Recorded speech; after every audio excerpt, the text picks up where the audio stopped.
Friends.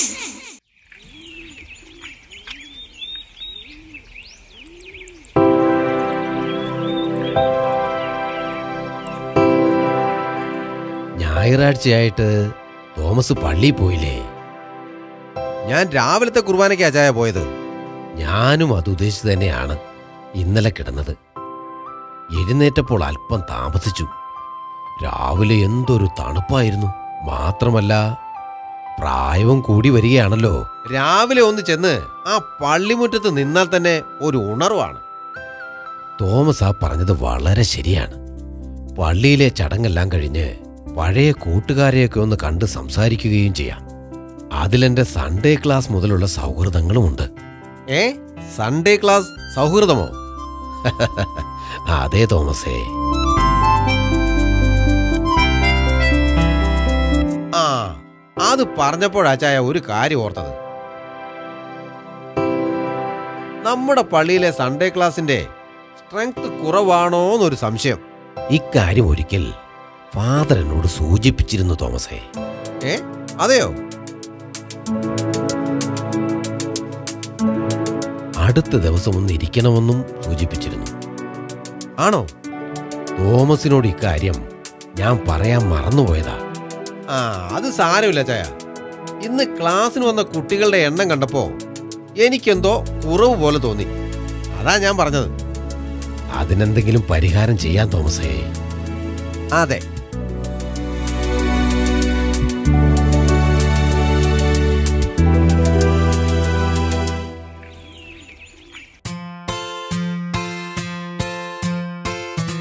Hello Steffi. Hi Prince. എന്തു പറ്റി Steffi? ഇന്ന് സൺഡേ ക്ലാസ്സിന് കണ്ടില്ലല്ലോ. ചെറിയൊരു തലവേദന പ്രിൻസേ. എന്നിട്ടിപ്പോൾ ആശ്വാസമുണ്ടോ? സാരല്ല പ്രിൻസേ, കുറവുണ്ട്. ഇന്ന് രൂപാന്തരീകരണത്തെ പറ്റിയ സ്റ്റെഫി ക്ലാസ് ഉണ്ടായിരുന്നത്. രൂപാന്തരീകരണമോ? ആ അതെ, അതേപ്പറ്റി ഇന്ന് ഗാർഡനിൽ വരുമ്പോൾ ഞാൻ പറഞ്ഞു തരാം. Okay Prince. എന്നാൽ വൈകുന്നേരം ഗാർഡനിൽ കാണാം. Okay, by.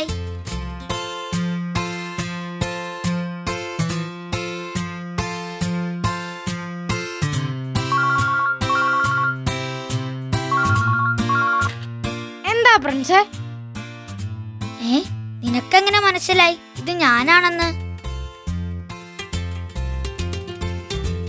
നീ പിന്നെ ഈ ആദത്തെ പറ്റി എന്താ വിചാരിച്ചത്? ഓഹോ, അപ്പോൾ ഇന്നലെ വന്ന കൊറിയറിൽ കോളർ ഐഡി ആയിരുന്നു അല്ലേ?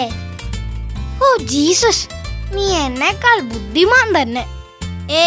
അത്രയും വരില്ല. പറയൂ പ്രിൻസേ, നീ ചുമ്മാ വിളിച്ചതാണോ? അതെ ആദം.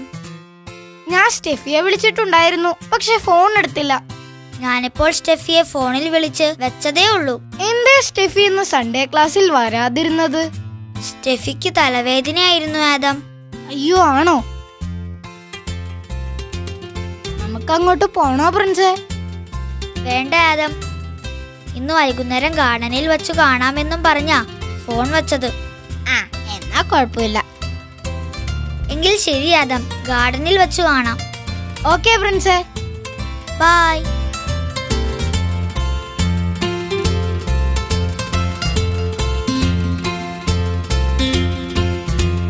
പ്രിൻസ് സൺഡേ ക്ലാസ് കഴിഞ്ഞ് വന്നിട്ട് അമ്മച്ചിയുമായിട്ട് വലിയ സംസാരമായിരുന്നല്ലോ.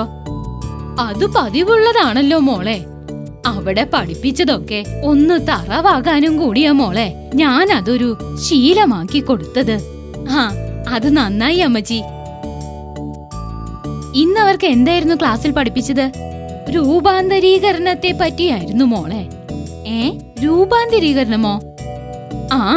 അതെ മോളെ. എന്തേ മോൾക്കതേ പറ്റി അറിയില്ലേ? എനിക്ക് നന്നായി അറിയാം മച്ചി. എനിക്കതൊരിക്കലും മറക്കാൻ സാധിക്കാത്ത ഒരു ഭാഗമാണ്. ഞങ്ങൾ പഠിക്കുന്ന കാലത്ത് ബൈബിൾ കലോത്സവത്തിന് ചിത്രരചനയുടെ വിഷയം രൂപാന്തരീകരണമായിരുന്നു അമ്മച്ചി. എല്ലാവരും തൂവെള്ള നിറത്തോടെ കർത്താവിനെ ചിത്രീകരിച്ചു. ഞാൻ മാത്രമായിരുന്നു തെറ്റിച്ചത്. അന്ന് ഞങ്ങളുടെ ഫാദർ ഇതേപ്പറ്റി എനിക്ക് വിശദമായ വിവരങ്ങൾ പറഞ്ഞു തന്നിരുന്നു. ആണോ? പ്രിൻസ് മോൻ കഥ പറഞ്ഞപ്പോ എനിക്ക് നേരിൽ കാണുന്ന പോലെയാ തോന്നിയത്. എല്ലാവരെയും കർത്താവ് കാക്കട്ടെ.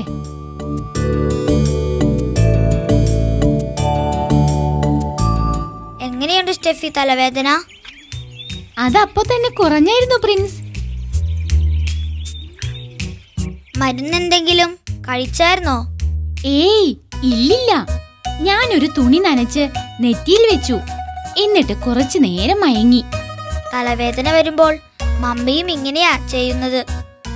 അങ്ങനെ ചെയ്യുന്നതാ പ്രിൻസെ നല്ലത്. അല്ലെങ്കിൽ ഉള്ള മരുന്നെല്ലാം കഴിച്ച് വേറെ എന്തെങ്കിലും അസുഖം കൂടി വരും. പണ്ടെനിക്ക് ഒരു തലവേദന വന്നപ്പോൾ ഞാൻ പെട്ട പാട്. നിങ്ങളിപ്പോ പറഞ്ഞ എല്ലാ പണിയും ഞാൻ നടത്തി നോക്കി, ഒരു രക്ഷയുമില്ല. എന്നിട്ട് നീ എന്തെടുത്തു? എന്തെടുക്കാൻ, നേരെ ഹോസ്പിറ്റലിൽ പോയി. ഞാൻ വേദന കൊണ്ട് അയ്യോ എന്റെ തല, അയ്യോ എന്റെ തല എന്ന് പറഞ്ഞ് നിലവിളിച്ചു.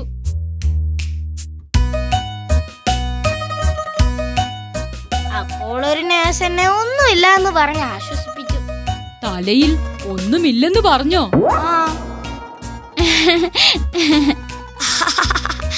എടാ, നേഴ്സ് എന്നെ ആശ്വസിപ്പിച്ചതാ. ഒന്ന് നിർത്തന്റെ ആദം. ആരെന്തു പറഞ്ഞാലും അവനും കാണും എന്തെങ്കിലും കഥ. വേണ്ടായിരുന്നല്ലേ? ഒട്ടും വേണ്ടായിരുന്നു.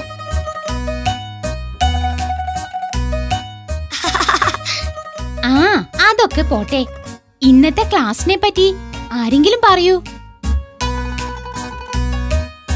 ശരി, ഞാൻ പറഞ്ഞു തുടങ്ങാം. ഓക്കെ.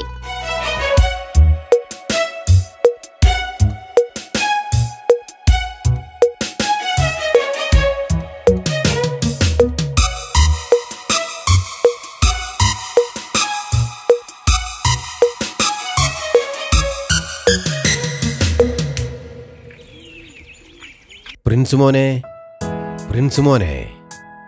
മോൻ കുളിക്കുവാ അപ്പച്ചാ, ഇപ്പൊ ഇറങ്ങും. ആണോ? ശരി ശരി.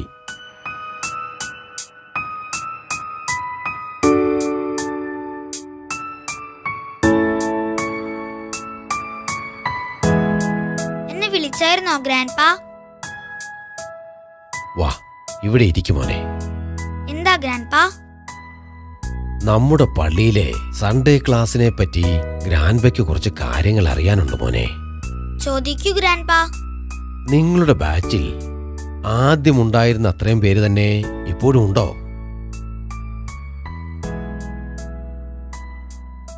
ഇല്ല ഗ്രാൻഡ്പാ, നല്ല വ്യത്യാസമുണ്ട്. അവരെന്താ വരാത്തതിന് കാരണം മോനറിയാമോ? അതെനിക്ക് കൃത്യമായി അറിയില്ല ഗ്രാൻഡ്പാ. വരുന്നവർ എല്ലാ ഞായറാഴ്ചയും കൃത്യമായി വരുന്നുണ്ട്. അതെയല്ലേ. ഈ വരാത്തവരുമായി മോൻ എങ്ങനെയാണ്? നല്ല കൂട്ടാണ്. ഞാൻ അവരോട് ഇതേപ്പറ്റി സംസാരിക്കണോ ഗ്രാൻഡ്പാ? വേണ്ട മോനെ, മോൻ അവരുടെ അഡ്രസ് പറഞ്ഞാൽ മതി. ശരി ഗ്രാൻഡ്പാ, ഞാനിപ്പോൾ എഴുതിക്കൊണ്ടുവരാം. ശരി മോനെ. എഴുതുന്നതിന് മുൻപ് ആദത്തെ ഒന്ന് വിളിച്ചു നോക്കാം.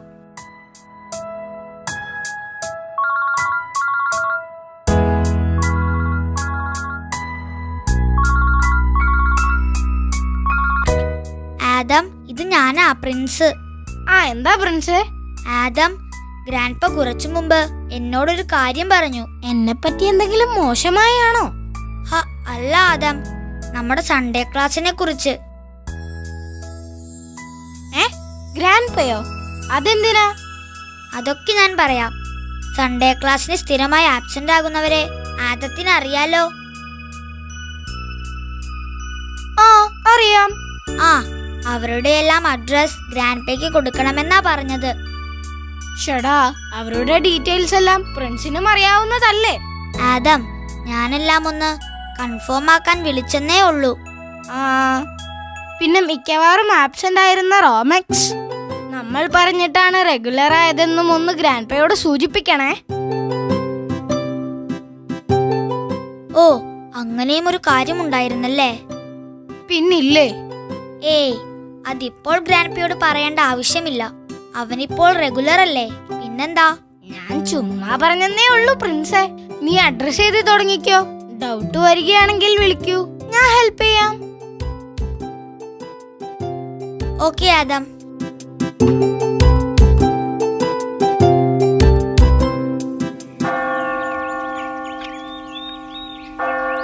എന്തായി അച്ഛാ? തോമസേ, പ്രിൻസിന്റെ സൺഡേ ക്ലാസ് ബാച്ചിലെ ആബ്സെന്റ് ആയ എല്ലാ കുട്ടികളുടെയും അഡ്രസ് കിട്ടി. എനിക്ക് ഉറപ്പായിരുന്നു ഇതുമായി ബന്ധപ്പെട്ട എന്തോ കാര്യം സംസാരിക്കാനാണ് അച്ചായൻ വിളിച്ചതെന്ന്. എത്ര പേരുടെ അഡ്രസ് ഉണ്ട് അച്ചായ? 15 കുട്ടികളുടെ. അപ്പോൾ ഇനി എന്താ നമ്മുടെ പ്ലാൻ? പള്ളിയിൽ നിന്നും അനുവാദം വാങ്ങിയിട്ട് ഈ പറഞ്ഞ കുട്ടികളുടെ വീട്ടിൽ പോയി നമുക്ക് സംസാരിക്കണം. അല്ല, നമ്മൾ അവർ ക്ലാസ്സിൽ വരാത്ത കാരണത്തെപ്പറ്റിയും വന്നാലുണ്ടാകുന്ന മെച്ചത്തെപ്പറ്റിയും സംസാരിക്കണം. എല്ലാ മാതാപിതാക്കളും ഇതേപ്പറ്റി ബോധവാന്മാരായിരിക്കില്ലല്ലോ. അത് ശരിയാണ്. നമുക്ക് അടുത്ത ദിവസം തന്നെ ഇതിന് വേണ്ട കാര്യങ്ങൾ നീക്കി തുടങ്ങണം. ശരി അച്ചായ, ഞാനും കൂടെ കാണും. ശരി തോമസേ.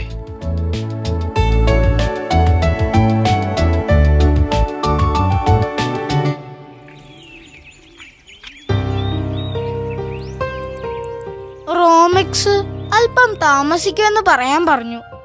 ശരി ശരി. കണ്ടോ, അതാ അതിന്റെ ശരി. താമസിക്കുകയാണെങ്കിൽ അതൊന്ന് ഇൻഫോം ചെയ്യണം. അതെന്തിനാ എന്നെ നോക്കി പറയുന്നത്? ഒന്നുമില്ലെന്റെ ആദം, ഞാൻ അങ്ങ് പറഞ്ഞെന്നേ ഉള്ളൂ. ഞാൻ അക്കാര്യം മറന്നു കിടക്കുകയായിരുന്നു. ആദം പറഞ്ഞപ്പോഴാ ഓർത്തത്. ഏത് കാര്യമാ പ്രിൻസേ? റോമെക്സ് കുറച്ചുനാൾ മുമ്പ് സൺഡേ ക്ലാസ്സിൽ ആബ്സെന്റ് ആയ കാര്യം. അവൻ ഈയിടെയല്ലേ റെഗുലർ ആവാൻ തുടങ്ങിയത്? പിന്നല്ലേ. അതുകൊണ്ട് എന്താ, ബൈബിളിനെ സംബന്ധിച്ച് ഒരുമാതിരി കാര്യങ്ങൾ അവൻ അറിയില്ല. എനിക്കും ആ ഒരു കാര്യത്തിലേ അവനോട് താല്പര്യക്കുറവുള്ളൂ. എനിക്കും. അവൻ വരുമ്പോൾ നമുക്ക് കുറച്ച് ക്വസ്റ്റ്യൻസ് ചോദിക്കാം. ശരിയാ, എന്ത് പറയുമെന്നറിയാലോ. എങ്ങനെ ഉത്തരം പറഞ്ഞില്ലേ അവനെ നിർത്തി പൊരിക്കണം. ഇങ്ങ് വരട്ടെ. പ്രിൻസും അപ്പച്ചനും വലിയ തിരക്കിലായിരുന്നല്ലോ അമ്മച്ചി. സൺഡേ ക്ലാസിന്റെ സ്ട്രെങ്ത് വർദ്ധിപ്പിക്കാനുള്ള പരിപാടികളായിരുന്നു അവിടെ നടന്നത്. അതെങ്ങനെ? പ്രിൻസിന്റെ ബാച്ചിലെ ആബ്സെന്റ് ആയ കുട്ടികളുടെ അഡ്രസ് ആണ് അപ്പച്ചൻ എഴുതിയെടുത്തത്. അതിന് ഇതും അപ്പച്ചനുമായിട്ട് എന്താ ബന്ധം? കഴിഞ്ഞ ദിവസം പള്ളിയിലെ അച്ഛനും അപ്പച്ചനും തമ്മിൽ ഇതേപ്പറ്റി എന്തോ സംസാരിച്ചത്രേ. ഓ, അപ്പോൾ ആ കുട്ടികളെ തിരികെ ക്ലാസ്സിലേക്ക് കൊണ്ടുവരാനുള്ള ശ്രമമാണല്ലേ ഇവർ നടത്തുന്നത്? അതെ മോളെ, കൊള്ളാം. പ്രിൻസിനും ഈ ചെറുപ്രായത്തില് ഇതുപോലുള്ള കാര്യങ്ങളിൽ പങ്കാളിയാവാൻ പറ്റിയല്ലോ. അതെ, ഇക്കാര്യം ഞാനും പല പ്രാവശ്യം ആലോചിച്ചിട്ടുണ്ട്. പിന്നെ ഇതൊക്കെ ഒരു ഭാഗ്യമാ മോളെ. എല്ലാവർക്കും ഒന്നും ഇത് കിട്ടിയെന്ന് വരില്ല. ശരിയാ അമ്മച്ചി.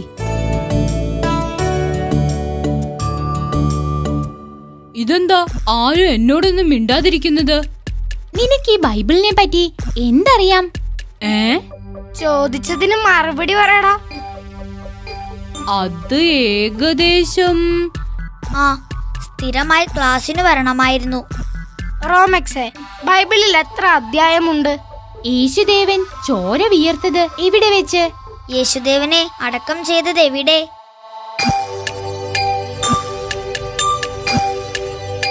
എന്റെ കർത്താവേ, ഇതൊന്നും എനിക്കറിയില്ല. അതാ പറഞ്ഞത്, ആദ്യം തൊട്ടേ സൺഡേ ക്ലാസ്സിന് വരണമായിരുന്നെന്ന്. പക്ഷേ ഫ്രണ്ട്സ്, എനിക്ക് ആരും ഒന്നും. നീ ഒന്നും പറയണ്ട. ഇതൊന്നും അറിയാത്ത ഇവന്റെ കൂടെ ഇരിക്കാൻ തന്നെ നടക്കേടാ. വാ ഫ്രണ്ട്സ്, നമുക്ക് പോകാം.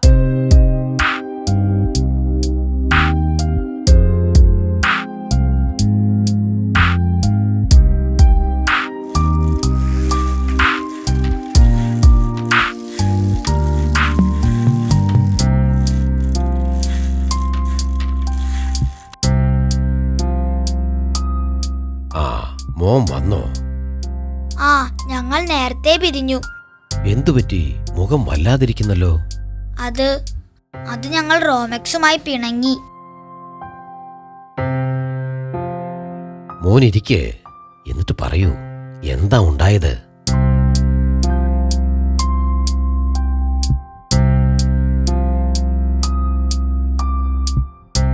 നിങ്ങൾ ഇതിനാണോ റോമെക്സുമായി പിണങ്ങിയത്? അതെ ഗ്രാൻഡ്പാ, അതൊരു കുറവ് തന്നെയല്ലേ? മോന് ഞാനൊരു ചെറിയ കഥ പറഞ്ഞു തരാം. എന്നിട്ട് മോൻ തന്നെ തീരുമാനിക്ക് ശരി ഏതാണ് തെറ്റേതാണെന്ന്. എല്ലാവരും ഒന്ന് ശ്രദ്ധിക്കണേ.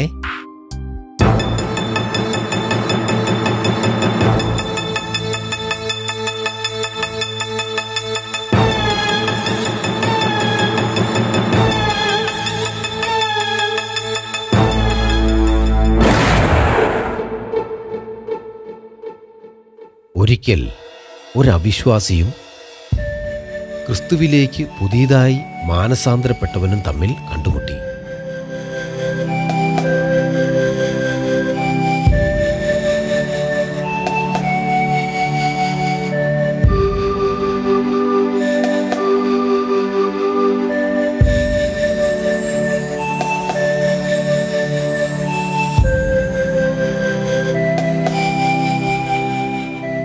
ദീർഘമായ ഒരിടവേളയ്ക്ക് ശേഷമായിരുന്നു അവരുടെ കണ്ടുമുട്ടൽ. പല പല കാര്യങ്ങൾ അവർ അവിടെ ചർച്ചയാക്കി. കൂട്ടത്തിൽ വിശ്വാസിയായ ആളോട് യേശു ഏത് രാജ്യത്താണ് ജനിച്ചതെന്ന് ചോദിച്ചു.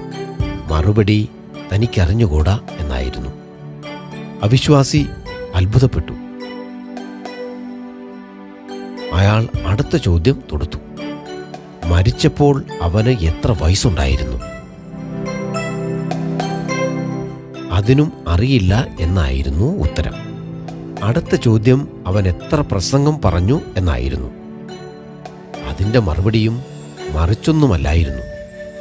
അത്ഭുതപരവശനായ അയാൾ പറഞ്ഞു, ക്രിസ്തുവിലേക്ക് മാനസാന്തരപ്പെട്ടു എന്ന് അവകാശപ്പെടുന്നവന് അറിയേണ്ടതൊന്നും നിനക്കറിയില്ലല്ലോ. അപ്പോൾ വിശ്വാസി ശാന്തതയോടെ പറഞ്ഞു, നീ പറഞ്ഞത് ശരിയാണ്. അവിടുത്തെക്കുറിച്ച് വളരെ കുറച്ചേ അറിയൂ. എന്നോർക്കുമ്പോൾ എനിക്ക് ലജ്ജ തോന്നുന്നു.